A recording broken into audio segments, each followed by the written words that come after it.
Hello students, आज हम बात करेंगे आयनाइजेशन पोटेंशियल और आयनाइजेशन एनर्जी की। आयनाइजेशन पोटेंशियल और आयनाइजेशन एनर्जी की हम बात करें तो ये होता क्या है।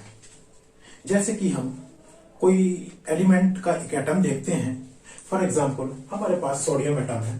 सोडियम एटम जब ये गैसियस स्टेट में होता है तो ये एनर्जी गेन करता है और एक इलेक्ट्रॉन अपने आउटर सेल से निकाल देता है और इस प्रकार से सोडियम आयन में कन्वर्ट हो जाता है। This is called as ionization of sodium and the energy required in this process is called as ionization potential और ionization energy. So you can define the ionization potential or ionization energy in such a way that the energy required to remove an electron from the isolated gaseous atom outer cell, फिर से repeat करें, the energy required to remove an electron from the outer cell of an isolated gaseous atom। जैसे यहाँ पर आपने देखा कि sodium metal में से गैसियस स्टेट में जाने पर यहाँ एनर्जी पाने के बाद ये सोडियम आयन में कन्वर्ट हो गया एक इलेक्ट्रॉन निकालने के बाद। This is called as ionization potential और आयनाइजेशन एनर्जी। ये जो एनर्जी रिक्वायर्ड है यही इसकी आयनाइजेशन एनर्जी कहलाएगी। इस तरीके से यहाँ पर ये जो आयनाइजेशन पोटेंशियल इसका होता है, इस आयनाइजेशन पोटेंशियल को यदि हम जनरल रूप से लिखेंगे तो किसी भी मेटल के लिए इसी प्रकार से लिखा जा सकता है। तो ये M यदि कोई मेटल है तो यहाँ पर प्लस इलेक्ट्रॉन इस तरह से, तो ये एनर्जी जो होगी यही आयनाइजेशन एनर्जी कहलाएगी। और चूंकि आप देख रहे हैं कि यहाँ पर इसमें एनर्जी एब्जॉर्ब हो रही है, so this is an endothermic process. This is endothermic process. और हमेशा जब भी आप इसको शो करेंगे तो शो करने के लिए इसका तरीका होता है, इसको पॉजिटिव साइन से शो करते हैं। पॉजिटिव साइन प्लस लगा के इसको आप शो करते हैं। अब ये तो बात हुई, यहां पर हमने जब एक इलेक्ट्रॉन इस एटम की आउटर सेल से निकाल दिया। फॉर एग्जाम्पल यदि हमें दूसरा इलेक्ट्रॉन निकालना होगा तब क्या होगा, तो दूसरा इलेक्ट्रॉन निकालने के लिए भी सेम प्रोसेस होगा कि फर्दर हमें एनर्जी सप्लाई करनी पड़ेगी और उसके आउटर सेल से बचा हुआ जो और बचे हुए इलेक्ट्रॉन है उसमें से एक इलेक्ट्रॉन और निकाला जा सकता है। सपोज यहां पर ये M प्लस आयन बन गया तो इसमें फिर से एनर्जी सप्लाई होगी और ये M2 प्लस आयन में बदल जाएगा। तो ये इस पूरे प्रोसेस में फिर दोबारा से भी हम देखें तो ये क्या है, ये यहाँ पर फिर से एनर्जी एब्जॉर्ब हो रही है। तो ये ओवरऑल प्रोसेस एंडोथर्मिक प्रोसेस रहेगा। जो फर्स्ट इलेक्ट्रॉन के लिए यहाँ पर हमारा ये एनर्जी रिक्वायर्ड हुई थी, ये फर्स्ट आयनाइजेशन एनर्जी और सेकंड के लिए सेकंड आयनाइजेशन एनर्जी कहा जाता है। इसी तरीके से यदि हमें अगर थर्ड इलेक्ट्रॉन निकालना है तो वो थर्ड आयनाइजेशन एनर्जी हो जाएगी। इस तरीके से यहां पर जो हम एक एक इलेक्ट्रॉन निकाल रहे हैं फर्दर हमें एनर्जी की वैल्यू बढ़ती चली जाएगी और वो ज्यादा एनर्जी रिक्वायर करेगा नेक्स्ट आने वाला इलेक्ट्रॉन। और ये हम पूरे प्रोसेस में इस प्रकार से एक एक इलेक्ट्रॉन निकाल सकते हैं। First ionization energy, second ionization energy and third ionization energy. हमेशा फर्स्ट आयनाइजेशन एनर्जी अगर इसको I1 लिखें तो ये I2 से कम रहेगी और ये I2 I3 से कम रहेगी। और इसी प्रकार से यदि कोई और आवश्यकता पड़ती है तो ये आप इस प्रकार से डॉट डॉट सो तक कर सकते हैं। क्यों? First ionization energy will be the least, second will be greater than first and but least from others, third will be greater than these but least from others. इस तरीके से आप ये पूरे प्रोसेस में एक्सप्लेन कर सकते हैं। यहां पर हमारे पास जो एनर्जी की इस तरीके से वैल्यू आ रही है। अब इसके बाद यदि हम बात करें यहां पर फैक्टर्स की कि ये आयनाइजेशन पोटेंशियल किन फैक्टर्स पर निर्भर करता है। जैसे कि आप ये देख रहे हैं कि आयनाइजेशन हो रहा है, तो आयनाइजेशन क्या सभी एलिमेंट के एटम से आयनाइजेशन इस तरह से एक साथ एक ही तरीके से नहीं पॉसिबल है। सबके लिए एनर्जी की रिक्वायरमेंट अलग अलग होगी, सबका अलग अलग मेथड होगा। कहीं पर ये बहुत इजीली इलेक्ट्रॉन निकाला जा सकेगा, कहीं पर बहुत टफ हो जाएगा इलेक्ट्रॉन को निकालना, अर्थात ज्यादा एनर्जी की आवश्यकता होगी। हो सकता है कहीं पर इलेक्ट्रॉन निकल ही ना पाए। तो इसी में सबसे पहले जो पॉइंट आता है फैक्टर्स का, वो आता है इफेक्टिव न्यूक्लियर चार्ज। फर्स्ट है यहां पर इफेक्टिव न्यूक्लियर चार्ज। इस फर्स्ट पॉइंट में हम इफेक्टिव न्यूक्लियर चार्ज कह रहे हैं, जैसे कि आप पहले से पढ़ चुके हैं, देख चुके हैं। इफेक्टिव न्यूक्लियर चार्ज क्या होता है? जो कि हमारा न्यूक्लियस अपने आउटर सेल के इलेक्ट्रॉनों पर एक्चुअली अपना प्रभाव छोड़ता है। ये न्यूक्लियस का जो एक्चुअल इंपैक्ट आउटर सेल पर होता है, वो एक्चुअल यहां पर हम इफेक्टिव न्यूक्लियर चार्ज इसको कहते हैं। जो एक्चुअल में यहां पर होना चाहिए उतना ना होके वो उससे कम होता है, इसीलिए इसको इफेक्टिव कहा जाता है, इफेक्टिव न्यूक्लियर चार्ज। इसके लिए आप दूसरे वीडियो में अलग से देख चुके हैं। तो इफेक्टिव न्यूक्लियर चार्ज जितना ज्यादा होगा, न्यूक्लियस का अट्रैक्शन जितना ज्यादा होगा, उतना ही ज्यादा स्ट्रॉन्ग वो इलेक्ट्रॉन, आउटर सेल का इलेक्ट्रॉन न्यूक्लियस के साथ बाइंड अप होगा। जब वो न्यूक्लियस के साथ बहुत टाइटली बॉन्ड होगा इलेक्ट्रॉन, तो उस इलेक्ट्रॉन को निकालना टफ हो जाएगा, अर्थात वो ज्यादा एनर्जी की आवश्यकता पड़ेगी। अर्थात greater the effective nuclear charge, अगर इफेक्टिव न्यूक्लियर चार्ज, इसको इनसे लिखें, इफेक्टिव न्यूक्लियर चार्ज यदि ज्यादा है, greater the effective nuclear charge, तो यहां पर greater will be the ionization energy. Greater the effective nuclear charge, greater will be the ionization energy. Effective nuclear charge यदि लो है तो आयनाइजेशन एनर्जी भी लो हो जाएगी। और अगर इफेक्टिव न्यूक्लियर चार्ज की हम बात करें तो इफेक्टिव न्यूक्लियर चार्ज हमारा जब हम पीरियड में लेफ्ट टू राइट, जैसे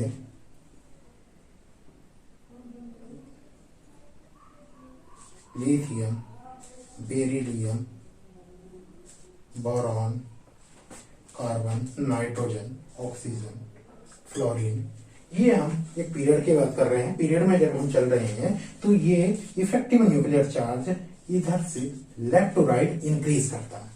लेफ्ट टू राइट इंक्रीज करेगा, अर्थात यहां पर लेफ्ट टू राइट जब हम मूव करेंगे तो हमारा आयनाइजेशन एनर्जी इंक्रीज होगी। Ionization energy left to right चलने पर इंक्रीज हो जाएगी पीरियड में। जब हम किसी ग्रुप में मूव करते हैं, suppose lithium, sodium, potassium, rubidium, caesium and francium, ये हमारा ग्रुप है।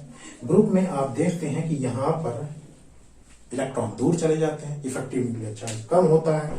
यहां पर इफेक्टिव न्यूक्लियर चार्ज डाउन होता है, तो आयनाइजेशन एनर्जी भी डाउन हो जाएगी। यहां पीरियड में हम चल रहे हैं, ये पीरियड में, ये यहां पर ग्रुप में है, ग्रुप में हम चल रहे हैं, तो इफेक्टिव न्यूक्लियर चार्ज डिक्रीज हो रहा है तो आयनाइजेशन एनर्जी भी डिक्रीज होगी। और पीरियड में इफेक्टिव न्यूक्लियर चार्ज इंक्रीज हो रहा है तो आयनाइजेशन एनर्जी भी इंक्रीज हो जाएगी, क्योंकि हमें ज्यादा एनर्जी की सप्लाई की जरूरत पड़ेगी, ज्यादा एनर्जी एटम को देनी पड़ेगी इलेक्ट्रॉन को विड्रॉ करने के लिए, ताकि वो न्यूक्लियस के अट्रैक्शन को ब्रेक कर सके। ग्रुप में जब इफेक्टिव न्यूक्लियर चार्ज कम हो रहा है, इफेक्टिव न्यूक्लियर चार्ज कम होने के साथ साथ में उसका बाइंडिंग न्यूक्लियस के साथ में लूज हो रही है, उस इलेक्ट्रॉन को इजीली निकाला जा सकता है और वो वहां पर लेसर एनर्जी की रिक्वायरमेंट होगी इस इलेक्ट्रॉन को निकालने के लिए। So the ionization energy increases in a period from left to right and ionization energy ionization energy decreases in a group from top to bottom. अब नेक्स्ट फैक्टर आता है size of atom. Size of atom, atom का size. देखिए जब आप period में left to right चलते हैं तो आप जानते हैं एटम का साइज डिक्रीज होता है। As well as we move in a period from left to right, size decreases. Size यहां पर पीरियड की बात करें, पीरियड में डिक्रीज करता है। जब साइज डिक्रीज करेगा तो न्यूक्लियस के जो बाहर के इलेक्ट्रॉन है वो ज्यादा नजदीक आ जाएंगे, अर्थात उनको न्यूक्लियस ज्यादा पावरफुल तरीके से अपने से बांधे रखेगा। तो उन्हें अगर हम यहाँ पर उन इलेक्ट्रॉनों को बाहर निकालना चाहते हैं तो ज्यादा एनर्जी की रिक्वायरमेंट होगी, अर्थात हाई पोटेंशियल हो जाएगा। As well as we move from left to right, size decreases, and due to decreasing size, the removal of electron becomes difficult. So greater energy will be required to remove the electron. So high ionization potential. और अगर हम period की जगह साथ में यहाँ पर group की बात करें तो ग्रुप में चलने पर हमारा जो साइज होता है, ग्रुप में चलने पर साइज हमारा इंक्रीज होता है, और साइज इंक्रीज होगा तो बैलेंस सेल के इलेक्ट्रॉन न्यूक्लियस के दूर चले जाएंगे, और वो जब दूर चले जाते हैं तो उनको निकालना इजी हो जाता है। इसलिए जब हम मूव करते हैं ग्रुप में तो यहाँ पर आयनाइजेशन पोटेंशियल हमेशा डिक्रीज करता है, अर्थात यहाँ पर हम जो अगर बात करें तो आयनाइजेशन पोटेंशियल ऑर्डर हो जाएगा पीरियड में इंक्रीजेस और ग्रुप में डिक्रीजेस। पीरियड में जब हम लेफ्ट टू राइट चल रहे हैं तो इंक्रीज कर रहा, और ग्रुप में जब हम टॉप टू बॉटम चल रहे हैं तो डिक्रीज कर रहा है। इसको लिख भी सकते हैं left to right, top to bottom, decrease करता है। इस तरीके से हम यहाँ पर साइज के आधार पर आयनाइजेशन पोटेंशियल को डिफाइन कर सकते हैं। Now next point is the principal quantum number. Principal quantum number, आप जानते हैं जैसे जैसे प्रिंसिपल क्वांटम नंबर की वैल्यू बढ़ती है एक नई ऑर्बिट फॉर्म हो जाती है। जैसे जैसे नई ऑर्बिटल फॉर्म होगी इलेक्ट्रॉन न्यूक्लियस के दूर चले जाएंगे। जब इलेक्ट्रॉन न्यूक्लियस के दूर चले जाएंगे तो न्यूक्लियस का अट्रैक्शन उन पर कम हो जाएगा, वो लूजली बाउंड होते चले जाएंगे। तो आप कह सकते हैं कि as well as the principal quantum number increases the ionization potential decreases, अर्थात प्रिंसिपल क्वांटम नंबर बढ़ने के साथ ऑर्बिटल साइज बढ़ता जाता है, ऑर्बिटल बढ़ती जाती हैं, ऑर्बिटल दूर होती जाती हैं, और जैसे जैसे ऑर्बिटल दूर होती जाएगी इलेक्ट्रॉनों का रिमूवल इजी हो जाता है, और इलेक्ट्रॉनों का रिमूवल इजी हो जाएगा तो लेसर एनर्जी रिक्वायर्ड होगी, अर्थात greater the principal quantum number lesser will be ionization energy. सीधे सीधे कंसेप्ट हो जाता है कि greater the principal quantum number lesser will be the energy required, अर्थात lesser will be the ionization energy. अब नेक्स्ट पॉइंट इसके आ जाता शील्डिंग इफेक्ट।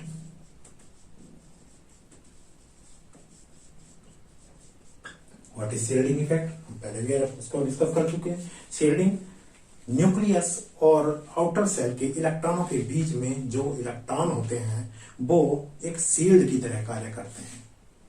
वो न्यूक्लियस के अट्रैक्शन को, आउटर सेल के इलेक्ट्रॉनों के ऊपर लगने वाले अट्रैक्शन को मिनिमाइज करते हैं, डिक्रीज करते हैं। जो न्यूक्लियस का अट्रैक्शन आउटर सेल के इलेक्ट्रॉनों पर जाता है उसको बीच के इलेक्ट्रॉन मिलकर रेड्यूस कर देते हैं, अर्थात नंबर ऑफ इलेक्ट्रॉन्स जितने ज्यादा होंगे इनर आउटर सेल और न्यूक्लियस के बीच उतनी ही इजीली उस इलेक्ट्रॉन को, वैलेंस शेल के इलेक्ट्रॉन को रिमूव किया जा सकता है। अर्थात greater the shielding lesser will be the energy required. Greater the shielding lesser will be ionization energy.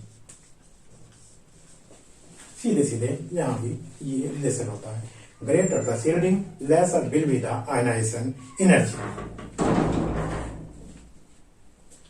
अब नेक्स्ट इसमें पॉइंट आता है half full field and full field orbitals. आपके पास कई तरह की ऑर्बिटल होती हैं जिनमें कि 1 इलेक्ट्रॉन, 2 इलेक्ट्रॉन, 3 इलेक्ट्रॉन होता है। कुछ ऑर्बिटल ऐसी होती हैं, जैसे सपोज फॉर एग्जांपल ये आपके पास में पी ऑर्बिटल है। इस पी ऑर्बिटल में 1 इलेक्ट्रॉन भी हो सकता है, 2 भी हो सकते हैं, 3 भी हो सकते हैं, 4 भी हो सकते हैं, 5 भी हो, यानी 1 2 लिख के 6 इलेक्ट्रॉन यहां पर हो सकते हैं। तो 1 2 में ये हाफ फील्ड रहेगी। 3 में अब आप देखिए इसको कहा जाता है ऐसे केस को हाफ फुल फील्ड। ये हाफ फुल फील्ड, ऐसी ऑर्बिटल को हाफ फुल फील्ड कहा जाता है। सबसे ज्यादा स्टेबल ऑर्बिटल हमारी होती है जो फुल फील्ड होती है, जब इसमें टोटल 6 इलेक्ट्रॉन हो जाएंगे, ये सबसे ज्यादा स्टेबल ऑर्बिटल होगी, ये फुल फील्ड ऑर्बिटल हो जाएगी। तो सबसे ज्यादा स्टेबल ऑर्बिटल हमारी फुल फील्ड होती है। उसके बाद हाफ फुल फील्ड ऑर्बिटल भी स्टेबल होती है, वो उतनी स्टेबल नहीं होती जितनी फुल फील्ड होती है, बट वो स्टेबल होती है एक जनरल ऑर्बिटल से जो हाफ फील्ड केस है।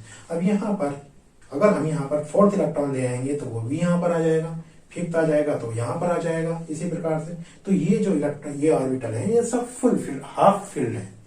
अब जब यहाँ पर हमारे केवल 3 इलेक्ट्रॉन इसमें अवेलेबल हैं, तो 3 इलेक्ट्रॉनों पर ये ऑर्बिटल हाफ फुल फील्ड है और इसमें एक्स्ट्रा स्टेबिलिटी है due to the half full filled nature. जब इसमें एक्स्ट्रा स्टेबिलिटी है तो greater energy will be required to break this stability. That means greater energy will be required to remove the electron from this orbital. अर्थात जहां पर half full filled orbital होगी, उन orbital की या उन एटम की जो आयनाइजेशन एनर्जी होगी वो जनरल एटम के कंपैरिजन में हाई होगी। इनकी जो आयनाइजेशन पोटेंशियल होगा हाफ फुल फील्ड ऑर्बिटल का वो अधिक होगा।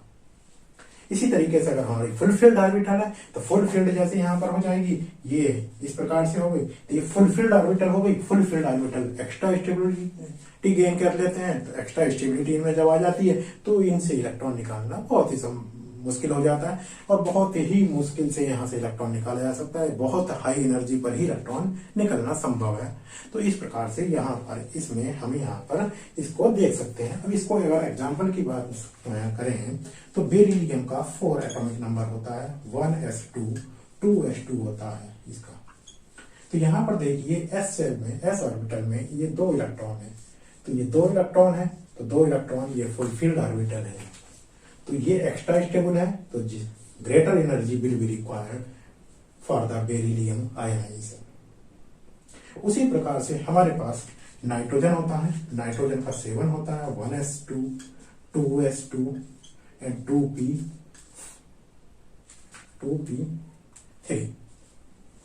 2p3 यहाँ 2s2 यहाँ 2p3 है। देखिए अब ये p ऑर्बिटल जो है, p ऑर्बिटल में टोटल 3 इलेक्ट्रॉनों की संख्या है, ये हाफ फुल फिल्ड होगी। वैलेंस शेल की ये जो ऑर्बिटल है ये हाफ फुल फिल्ड है। So the greater energy will be required for the ionization of nitrogen. अब इसके बाद हम बात करें, सपोज ऑक्सीजन एटम है, ऑक्सीजन एटम का आप जानते हैं वेट होता है 1s2 2s2 एंड 2p4। जब 2p4 का हम देखते हैं तो 2p4 में इस प्रकार से ये इलेक्ट्रॉन हो जाते हैं, 2p4 होगा। अब यहाँ पर इसकी जो नॉर्मल एनर्जी होती है, आयनाइजेशन एनर्जी, वो नॉर्मल होती है, इसमें कोई ज्यादा विशेष अंतर नहीं होता है। अब यहाँ पर आप देख सकते हैं कि यहाँ पर हम 2p4 दिखा रहे हैं, हाफ फील्ड ऑर्बिटल है, तो इजीली यहाँ से इलेक्ट्रॉन निकल जाता है। बट यहाँ पर आपसे क्वेश्चन पूछा जाता है जो इनसे रिलेटेड होता है। सबसे पहले क्वेश्चन पूछा जाता है the ionization potential of beryllium is very high, तो आप जवाब देंगे due to half full filled orbital, because it have a full filled orbital. Now the second case is the ionization potential of nitrogen is very high. This is due to the half full filled orbital. The ionization potential of nitrogen becomes high. और एक third question इसमें अक्सर पूछा जाता है, the first ionization potential, यहाँ पर एक इलेक्ट्रॉन निकालना है तो नाइट्रोजन का फर्स्ट और ऑक्सीजन का फर्स्ट, तो नाइट्रोजन में हाफ फुल फील्ड केस है। तो पूछा ये क्वेश्चन जाता है the first ionization potential of nitrogen is very high in comparison to oxygen, but the second ionization potential of nitrogen, but the second ionization potential of oxygen is very high. अब यहां पर हम बात कर रहे हैं फर्स्ट की, तो फर्स्ट तो यहां पर इसका हाई होगा और इसका लो होगा। जब यहां से हमारा एक एक इलेक्ट्रॉन निकल जाता है, जब एक एक इलेक्ट्रॉन निकल जाता है तो नाइट्रोजन की जो ऑर्बिटल बचती है वो इस प्रकार बचती है, और जो ऑक्सीजन की ऑर्बिटल होती है वो इस प्रकार बचती है। ऑक्सीजन की ऑर्बिटल से यहां से इलेक्ट्रॉन निकल जाता है और नाइट्रोजन का कोई एक इलेक्ट्रॉन निकल जाता है। तो नाइट्रोजन की जो ऑर्बिटल है वो ये हो जाती है, ऑक्सीजन की ऑर्बिटल है वो ये हो जाती है। तो अब आप देखिए कि नाइट्रोजन की जो ऑर्बिटल है वो हाफ फील्ड ऑर्बिटल है, पहले हाफ फुल फील्ड थी, अब क्या है, हाफ फील्ड ऑर्बिटल है। बट ऑक्सीजन की जो ये ऑर्बिटल है अब ये हाफ फुल फील्ड ऑर्बिटल हो जाती है, हाफ फुल फील्ड ऑर्बिटल हो गई। अब आप जानते हैं कि हाफ फुल फील्ड का जो ऑर्बिटल होती है वो ज्यादा स्टेबल होती है, तो उससे एनर्जी यानी उससे इलेक्ट्रॉन निकालने के लिए ज्यादा एनर्जी की आवश्यकता होती है। तो due to which the first ionization potential of nitrogen is high, but the second ionization potential of oxygen is high. एक इलेक्ट्रॉन निकल जाने के बाद ऑक्सीजन हाफ फुल फील्ड हो जाता है और नाइट्रोजन हाफ फील्ड में कन्वर्ट हो जाता है, इसलिए सेकेंड आयनाइजेशन पोटेंशियल अब ऑक्सीजन का ज्यादा हो जाता है, नाइट्रोजन का कम रहता है। इस तरीके से हम यहाँ पर ये आयनाइजेशन पोटेंशियल के आधार पर बहुत कुछ डिस्कस कर सकते हैं। नोबल गैसेस की बात करें, हमारे पास नोबल गैसेस है। नोबल गैसेस में आप देखते हैं कि चाहे वो हीलियम हो, नियॉन हो, आर्गन, क्रिप्टॉन, जीनॉन, रेडॉन, ये सारे में सबकी ऑर्बिटल फुलफिल्ड होती है। 2, 8 इस तरह से इलेक्ट्रॉन इसमें सब में होते हैं, लास्ट की ऑक्टेट में कंप्लीट होता है। तो ये सारे फुलफिल्ड केस होते हैं, इन सब की ऑर्बिटल फुलफिल्ड है। और फुलफिल्ड केस वाले जो एटम होते हैं वो एक्स्ट्रा स्टेबिलिटी रखते हैं, due to which the removal of electrons from their orbitals becomes very high. So the ionization potential of noble gases is very much high. इस तरीके से ये आयनाइजेशन पोटेंशियल यहाँ पर हमारा कंप्लीट हो जाता है। Thank you.